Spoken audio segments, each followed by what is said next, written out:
ভারতে পালানোর চেষ্টা করতে গিয়ে বাংলাদেশ ছাত্রলীগের সাবেক সাধারণ সম্পাদক ও পিরোজপুর জেলা আওয়ামী লীগের সদস্য ইসাক আলী খান পান্নার মৃত্যু হয়েছে বলে অভিযোগ উঠেছে।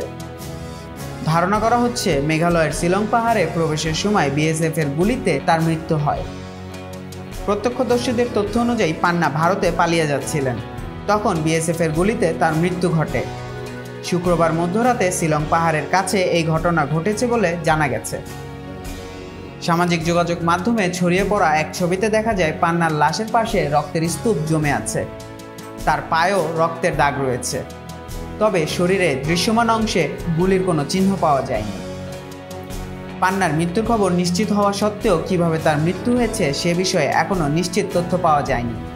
তার পরিবারের সদস্যরা এ ব্যাপারে বিস্তারিত তদন্ত করছেন। পান্নার বড় ভাইয়ের শ্যালক জসিমউদ্দিন খান জানান, পান্না সিলেটের তামাবিল সীমান্ত দিয়ে ভারতে প্রবেশ করে এবং ওপারে তার মৃত্যু হয়, তবে এটি গুলিতে নাকি অন্য কোনো কারণে তা এখনও স্পষ্ট নয়।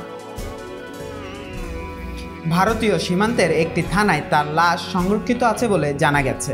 ভিন্ন একটি সূত্র বলছে, ভারতে পালানোর সময় পান্নার সাথে সদ্য ক্ষমতাচ্যুত আওয়ামী লীগের ত্রাণ ও সমাজ কল্যাণ সম্পাদক আমিনুল ইসলাম আমিনও ছিলেন। তবে বিষয়টি নিশ্চিত হতে আমিনের মোবাইল ও হোয়াটসঅ্যাপ নাম্বারে কল দিয়েও তা বন্ধ পাওয়া গেছে। আরেকটি সূত্র বলছে, পান্নার সাথে জালগাঠি জেলা ছাত্রলীগের একজন নেতা ছিলেন। এদিকে পান্নার মৃত্যুর খবরে তার রাজনৈতিক সহকর্মী এবং বন্ধুবান্ধবেরা সামাজিক যোগাযোগ মাধ্যমে শোক প্রকাশ করেছেন। তবে তার লাশ দেশে ফিরে আনার প্রক্রিয়া সম্পর্কে এখনও কোনো সুনির্দিষ্ট তথ্য পাওয়া যায়নি।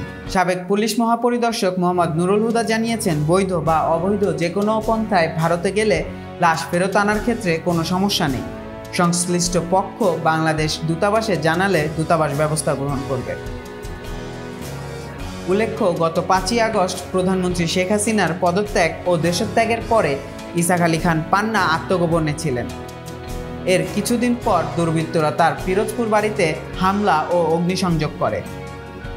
পান্না ছিলেন একজন বিশিষ্ট রাজনৈতিক, যিনি ছাত্রলীগের সাধারণ সম্পাদক থেকে শুরু করে আওয়ামী লীগের বিভিন্ন পদে দায়িত্ব পালন করেছেন।